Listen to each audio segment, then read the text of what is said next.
कुछ साग ऐसे हैं जिन्हें बीज से ग्रो किया जा सकता है घर पर ही, और बीज ना भी खरीदें तो भी ग्रो किया जा सकता है घर के ही बीज से।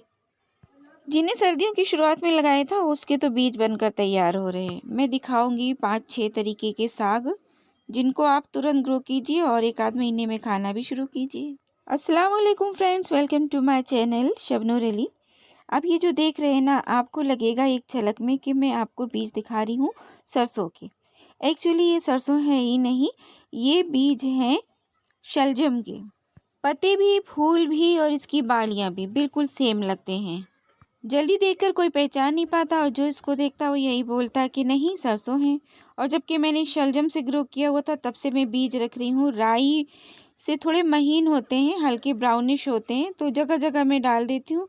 मैंने तो इस गमले में काफ़ी सारे डाल दिए थे तो ग्रो हो गए, और अब ये बनकर रेडी हैं। तो अभी थोड़े और सूख जाएं, ब्राउन हो जाएं, तो मैं सब पूरा तोड़कर हटा दूंगी और फिर वापस से ग्रो करूंगी, तो उसका साग मिल सकता है, आप वापस खा सकते हैं। अभी इतनी तेज़ गर्मी नहीं हुई, नहीं भी ग्रो हुआ तो कोई बात थोड़ी है, हज़ारों लाखों सीड्स तो मिल ही रहे हैं फ्री में। आइए दूसरा साग देख लेते हैं, ये बथुआ साग है। मैंने इतने सारे वीडियोस में, शॉर्ट्स में, लॉन्ग में आपको दिखाया कि एक छोटा सा निकल आया था कहीं किसी प्लांटर में, और फिर मैंने इसको बीज से ग्रो किया। जगह जगह गमलों में साइड में डाल देते हैं, और अब तो ये मेरे पूरे गार्डन पर है। मैं हार्वेस्टिंग लेती रहती हूँ, थोड़ा थोड़ा तोड़ती रहती हूँ। कभी पूड़ी पराठा मिलाना हुआ तो आटे में तोड़कर मिला देती हूँ। बथुए के तो पराठे भी बनते हैं, रायते में काट के डाल दीजिए, गार्निशिंग के तौर पर यूज़ कर लीजिए। और बहुत ज़्यादा निकल आए तो फिर आप इसको सब्ज़ी का साग बनाकर खा सकते हैं। तो इसमें देखिए बीज कितने सारे बन रहे हैं, और इन्हीं बीजों से मिलता-जुलता एक और साग है, वो भी अपने आप ही ग्रो हुआ है। फिलहाल पहले आप इनको देखिए, कहाँ-कहाँ पूरे में इन्होंने छापा देकर रखा हुआ है। ये देखिए, अब सीड्स कितने सारे मिल रहे हैं मुझे। तीसरा साग मैं भी मुफ्त का दिखाती हूँ, ये है राजगीरा, जिसके लड्डू खाने को मिलते हैं ना, यही बीजों से बनते हैं। और मार्केट में इसके तो मिलेंगे भी नहीं, और इसको नॉर्मली हम चौलाई का साग कहते हैं। ये भी अपने आप ग्रो हुआ, फिर मैंने इसको भी बढ़ावा दिया।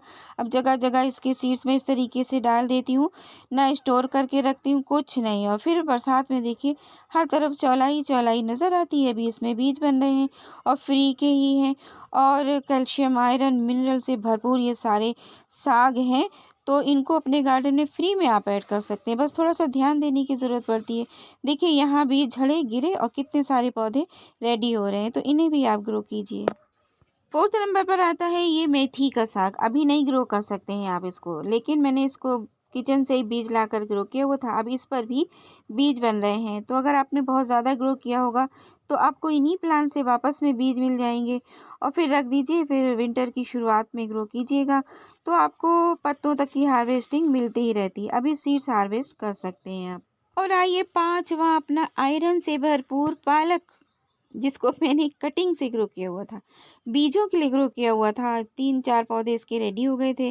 पत्तों की हार्वेस्टिंग में लेती रही बीच बीच में, फिर मैंने नहीं ली। मैंने सोचा कि बीज ही ग्रो हो जाने देते हैं, फिर बीज से काफ़ी ढेर सारी पालक इंशाल्लाह तैयार करेंगे। अभी बीज मिल जाने देते हैं। तो मैंने एक करिश्मा देखा, जादू सा। मैं फ़र्स्ट टाइम देख रही हूँ ना, जो कोई फ़र्स्ट टाइम देखता है किसी चीज़ को तो उसके लिए बस जादू ही होता है। तो ये मैंने देखा, बीजों को देखिए, राजगीरा के, बथुए के, ये सेम होते हैं। छठा साग यानी नारी का साग, इसको मैंने एक छोटी सी कटिंग से, यानी कि साग बना लिया, टहनी बच गई, ग्रो कर दिया था। अब ये मेरे पास पूरा साल रहा। अभी सर्दी में फूल खिलाने के बाद ये गायब हो गया था। अब देखिए फरवरी आते आते इसमें नए पत्ते आ गए हैं, तो ये बार बार हमें लग रहा है लगाना भी नहीं पड़ता है। पर अभी चाहें तो आप इसको कटिंग से लगा सकते हैं।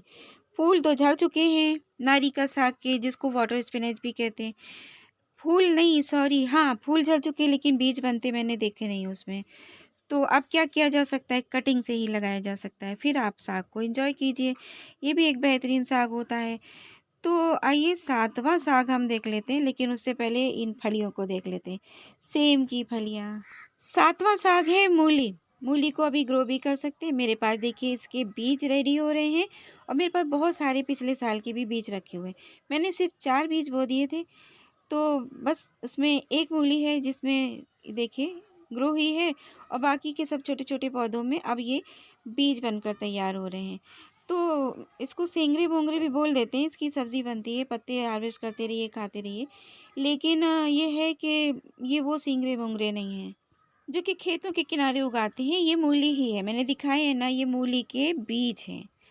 तो फिर वीडियो अच्छी लगी हो तो लाइक कीजिए, शेयर कीजिए, चैनल को सब्सक्राइब कीजिए। फिर मिलते हैं नेक्स्ट वीडियो में, तब तक के लिए अल्लाह हाफ़िज़।